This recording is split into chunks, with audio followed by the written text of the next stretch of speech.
Baik, kita lanjut. 3. Administrasi pengambilan sampel. Ketika pengambilan sampel kita lakukan pada daerah yang mensyaratkan suatu izin atau surat-surat izin tertentu atau surat-surat lain untuk memasuki suatu areal atau lokasi pengambilan sampel, maka kita harus mempersiapkan itu secara administrasi. Sebagai contoh, misalkan kita akan memasuki suatu areal pabrik, kita akan mengambil sampel di instalasi pengelolaan atau pengolahan air limbah, di mana pabrik atau industri itu mempersyaratkan izin, maka kita harus mempersiapkan izin itu dari instansi atau institusi terkait yang berwenang. Selain izin, maka kita juga harus dilengkapi dengan surat tugas. Surat tugas harus kita siapkan dari instansi atau institusi yang menugaskan kita untuk melakukan pengambilan sampel. Kemudian yang ketiga, dari sisi administrasi, untuk mengantisipasi berbagai kemungkinan terburuk yang bisa terjadi pada saat kita melakukan pengambilan sampel, karena tingkat keamanan dan keselamatan, maka petugas sampling itu harus dilengkapi dengan suatu asuransi, karena bisa saja kondisi-kondisi tertentu pada saat kita mengambil sampel itu bahaya-bahaya, kecelakaan dan lain sebagainya. Misalkan pada saat kita mengambil sampel di sungai yang besar, menggunakan motor air atau sampan bisa terbalik, atau pada saat kita mengambil sampel udara di cerobong yang tinggi, kemungkinan terjatuh dan lain sebagainya, itu maka harus kita antisipasi secara administrasi dengan mempersiapkan asuransi. Jadi itu beberapa hal yang mungkin menjadi unsur yang harus kita perhatikan dari sisi administrasi pengambilan sampel. Berikutnya yang keempat adalah petugas pengambil sampel. Jadi petugas ini menjadi hal yang sangat penting, harus kita perhatikan. Personil atau petugas pengambilan sampel ini harus memiliki beberapa persyaratan yang harus dipenuhi. Jadi petugasnya harus kompeten dengan pendidikan yang sesuai. Kemudian selain itu dia harus memiliki beberapa pelatihan sampling yang memadai terkait dengan apa yang akan dilakukan dalam proses pengambilan sampel. Kemudian petugas harus memiliki pengalaman yang cukup. Kemudian dia harus punya kemampuan dalam mendemonstrasikan keahlian dan keterampilannya. Atau bahkan petugas itu harus memiliki sertifikasi khusus itu yang perlu terkait dari apa-apa yang nanti yang harus diambil dalam proses pengambilan sampel. Dan yang terakhir, minimal petugas juga harus memiliki pengetahuan tentang persyaratan peraturan perundang-undangan terkait dengan proses atau tahapan dalam pengambilan sampel yang nanti akan menjadi tugasnya. Jadi itu beberapa hal yang harus diperhatikan oleh seorang petugas pengambil sampel.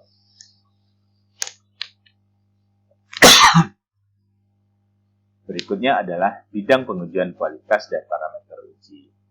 Sangat tergantung dengan tujuan sampling yang ditetapkan. Bidang-bidang uji kualitas lingkungan itu misalkan bidang air permukaan, air tanah, air limbah, air laut, udara ambien, sumber emisi bergerak dan tidak bergerak, tanah, biota, dan lain sebagainya. Semuanya ini harus disesuaikan dengan parameter yang akan kita uji. Jadi misalkan dalam proses pengambilan sampel air permukaan dengan air limbah, itu parameter yang harus analisis itu harus disesuaikan dengan waktu mutu yang tertuang dalam peraturan perundang-undangan yang berlaku, disesuaikan dengan biaya yang disiapkan untuk analisisnya.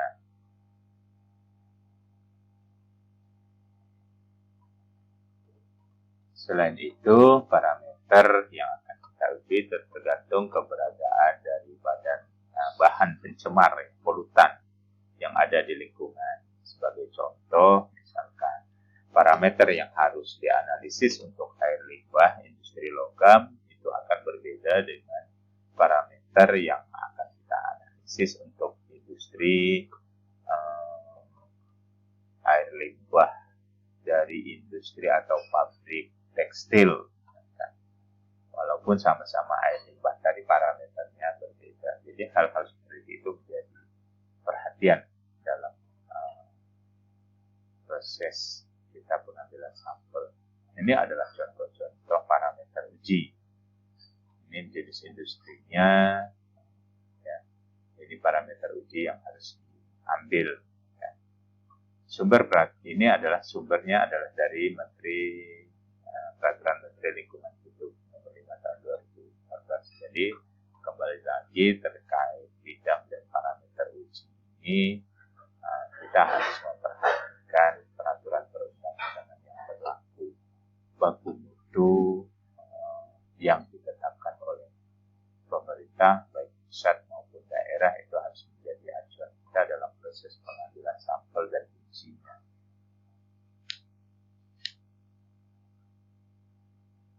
Berikutnya adalah tipe sampel. Perencanaan pengambilan sampel lingkungan harus mempertimbangkan bagaimana sampel itu diambil, sehingga dapat mewakili kondisi yang ada pada saat pengambilan sampel itu kita lakukan.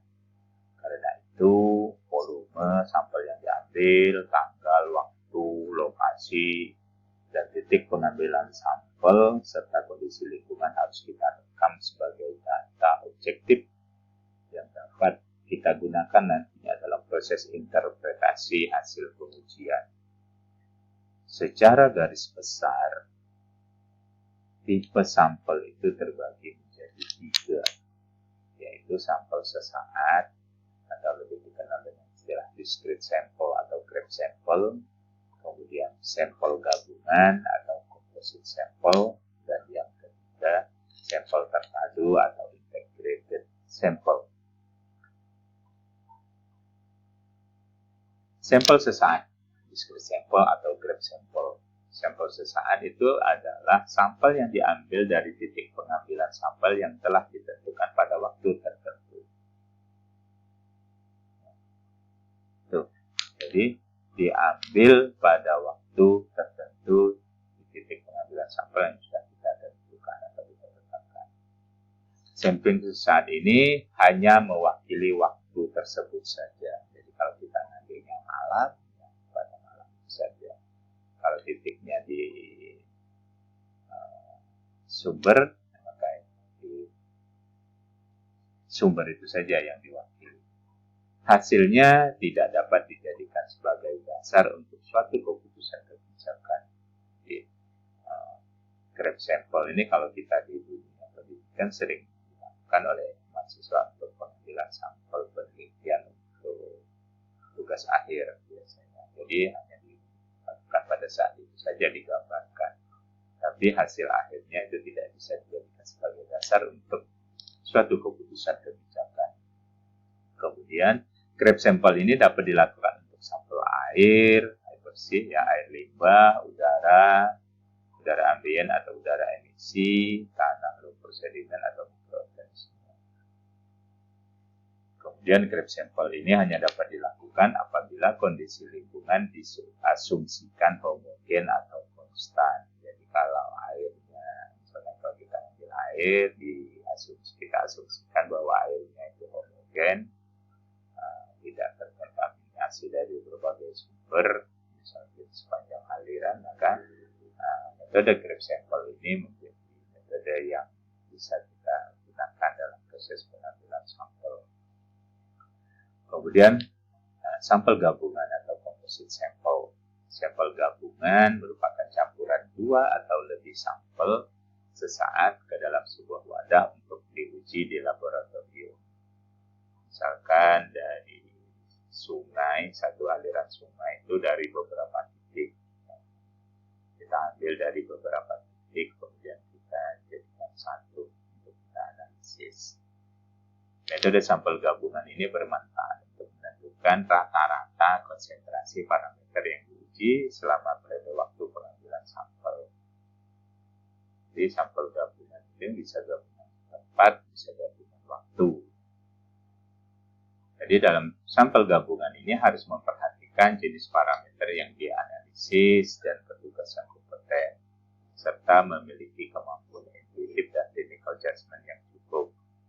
Bila tidak, akan memberikan kesimpulan yang kurang tepat. Jadi faktor-faktor ini harus diperhatikan apabila kita akan mengambil sampel menggunakan metode sampel gabungan.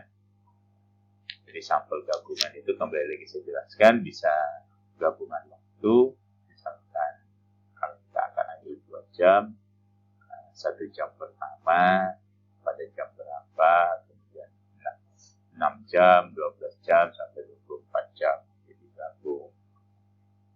Atau sampel gabungan tempat, di tempat tadi misalkan kalau di sebuah aliran sungai, kita dari beberapa titik yang kita ambil, kita ambil satu sehingga kita bisa menyimpulkan sepanjang aliran sungai itu seperti apa kondisi air, kualitas air. Berikutnya, pengendalian mutu lapangan. Salah satu tanggung jawab tugas sampling adalah melaksanakan pengendalian mutu lapangan. Quality control in the field, agar data yang dihasilkan dapat dipercaya dan valid. Mutu data hasil pengukuran lapangan sangat tergantung pada beberapa faktor menurut Kosuros.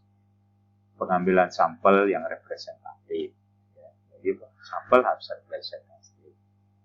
Kemudian penggunaan peralatan yang tepat dan terkalibrasi. Jadi sebelum kita turun ke lapangan, alat yang akan kita gunakan itu harus kita telah benar-benar, kita siapkan benar-benar dan sudah dikalibrasi.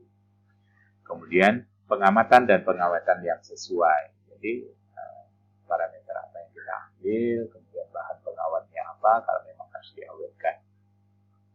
Prosedur identifikasi dan rangkaian pengamanan sampel yang memadai, serta pengendalian mutu di lapangan yang tepat.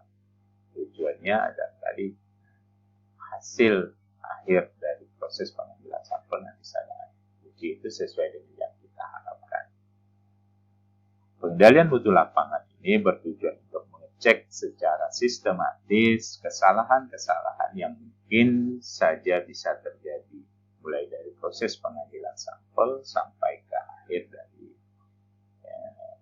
tahapan pengujian di laboratorium. Oleh karena itu, pengendalian mutu lapangan itu dapat dilakukan dengan beberapa cara. Yaitu misalkan yang pertama menggunakan belangko, atau yang kedua duplikasi sampel, duplikat sampelnya, dan sampel terbagi atau split sampel. Jadi itu beberapa upaya yang bisa kita lakukan untuk menjaga atau mengendalikan mutu di lapangan. Baik, kemudian kita lanjut ke sesi berikutnya. Saya akhiri. Wabillahi taufiq wal hidayah. Assalamualaikum warahmatullahi wabarakatuh.